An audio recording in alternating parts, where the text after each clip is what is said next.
নমস্কার বন্ধুরা, আজ আবার চলে এসেছি নতুন একটা রেসিপি নিয়ে। আজ আমি বানাবো ওল দিয়ে রুই মাছের ঝোল। আপনারা প্রথম থেকে শেষ পর্যন্ত সঙ্গে থাকুন, আশা করছি ভিডিওটি আপনাদের ভালো লাগবে। তেল গরম হয়ে গেছে, মাছগুলো প্রথমে ভেজে নেব।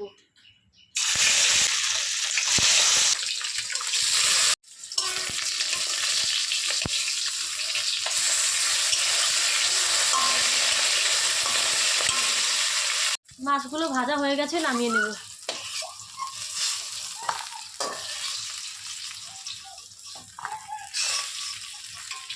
তরকারিটা করার জন্য আরেকটু তেল দিয়ে দেব।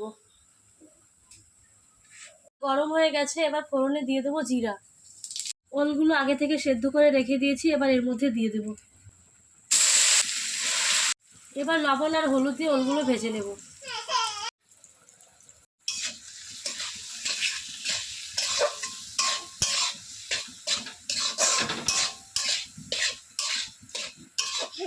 ওলগুলো ভাজা হয়ে গেছে, এবার এর মধ্যে আমি জিরা, আদা, লঙ্কা বাটা দিয়ে কষিয়ে নেব।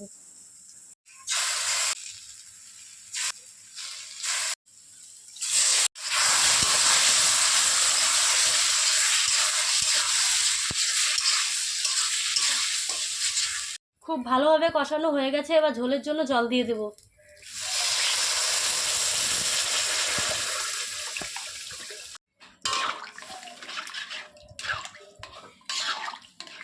ঝোলটা খুব ভালোভাবে ফুটে গেছে, এবার আগে থেকে ভেজে রাখা মাছগুলো দিয়ে দেব।